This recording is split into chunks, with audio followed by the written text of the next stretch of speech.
Welcome to the students of accountancy of class 11th. Abdul Qayyum Quraishi, lecturer commerce. Our today's topic is rules of debit and credit.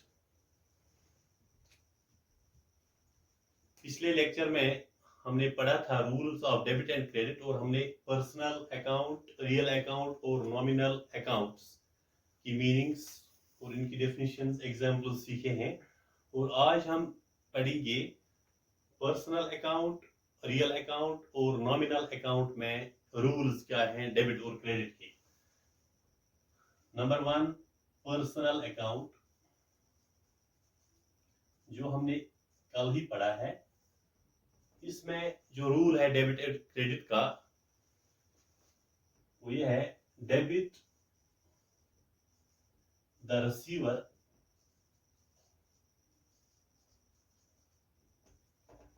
credit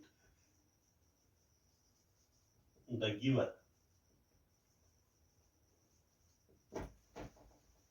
According to personal account, in the traditional approach, the rule of debit and credit is debit the receiver, credit the giver. Debit the receiver, credit the giver. Yes, dear students, ये आपको याद होना चाहिए। Debit the receiver, credit the giver. जो receiver है आपके personal account में तो वो डेबिट कहलाता है और गिवर क्रेडिट कहलाता है। ये याद होना चाहिए आपको ये रूल, ये क्योंकि ये न्यूमेरिकल क्वेश्चंस में आपको जरूरत आएगा। उसके बाद जो दूसरा है रियल अकाउंट, जो पिछले लेक्चर में हमने पढ़ा है। रियल अकाउंट में क्या है? रियल अकाउंट में प्रॉपर्टी है, तो इसमें डेबिट व्हाट कम्स इन, ये प्रॉपर्टी है जो एसेट की, एक एसेट जैसे है ये। Debit what comes in, credit what goes out. Debit what comes in and credit what goes out. एक बार फिर पढ़ेंगे, debit what comes in, credit what goes out. In personal account, debit the receiver, credit the giver. And in real account, debit what comes in, credit what goes out. Accounting equation में आपने पढ़ा होगा। For example, ये हमारी company stock purchase करती है 2 lakh rupees की। जो हम परचेज करते हैं 2 लाख का स्टॉक, ये प्रॉपर्टी है। रियल अकाउंट प्रॉपर्टी से रिलेट करता है। तो स्टॉक हमने 2 लाख का लाया और इधर से हमने कैश दिया 2 लाख। सीधी सी बात है, stock comes in and cash goes out. Here 2 lakh comes in and 2 lakh goes out. This is the example of real account. यहां पर एक्सपेंसेस भी होते हैं और रेवेन्यू भी आता है। और तीसरी क्या है? Number 3, nominal. Nominal account, nominal account की मीनिंग तो आपको पता ही है। तो उसमें ऑल लॉसेस, इनकम्स, एक्सपेंसेस और गेन्स, वो नॉमिनल अकाउंट कहलाता है। तो नॉमिनल अकाउंट में लिहाजा हम कहेंगे कि debit all losses and expenses, losses and expenses, comma, credit all incomes and gains. Nominal account में all losses, expenses, incomes, gains nominal account कहलाते हैं। तो debit all losses and expenses, credit all incomes and gains.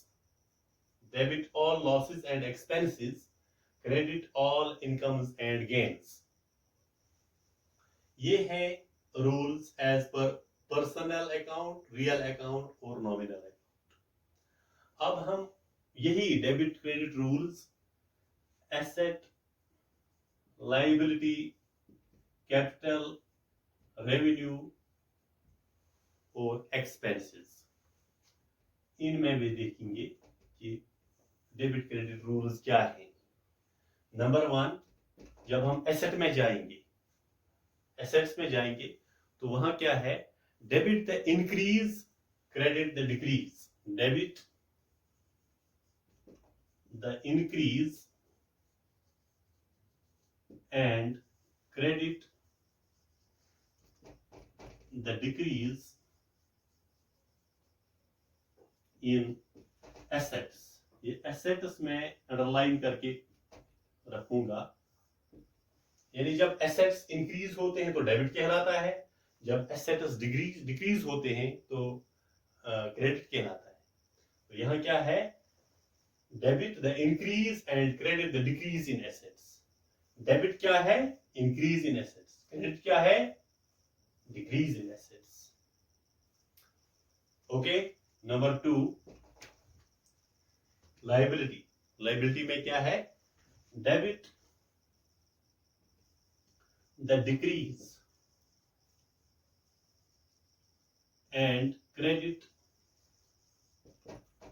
The increase in liabilities या liability.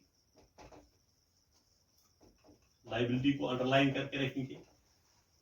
Liability की बात जब हम करते हैं तो डेबिट द डिक्रीज, जब लायबिलिटी डिक्रीज होती है तो वो डेबिट है, जब लायबिलिटी इंक्रीज होती है तो क्रेडिट है। Debit the decrease and credit the increase in liability.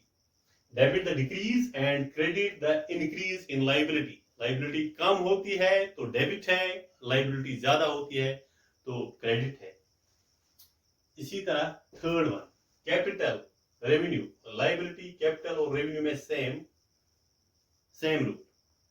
Debit the decrease, debit the decrease, again decrease, and credit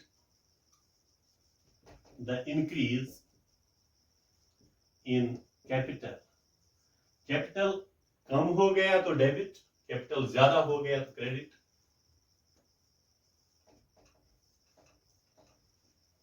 debit the decrease and credit the increase in capital. And fourth rule क्या है इसका, debit and credit का? Again decrease, debit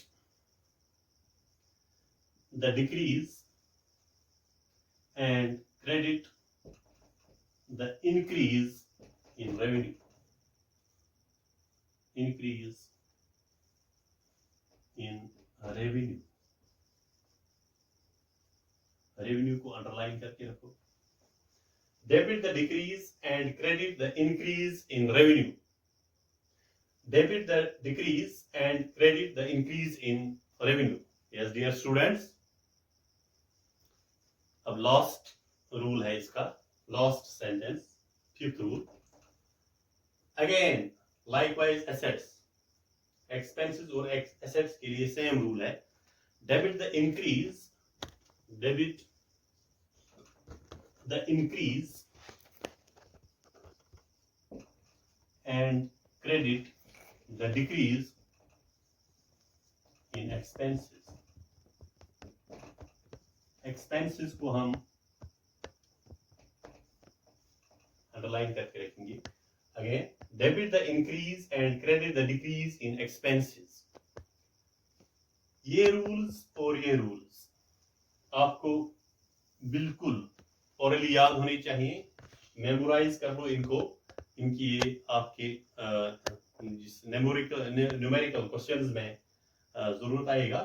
तो कल से हम इनको इन practical questions में पढ़ेंगे और वहाँ ये जरूरत आएंगे, सभी नेसेसरी है वहां पर। इसका स्क्रीनशॉट लीजिए, इसको याद कीजिए, प्रैक्टिस कीजिए, नोट करके रखिए। और कल हम इसी टॉपिक की जो एक्सरसाइज हैं वो text as per text book जो क्वेश्चंस हैं, क्वेश्चन नंबर 1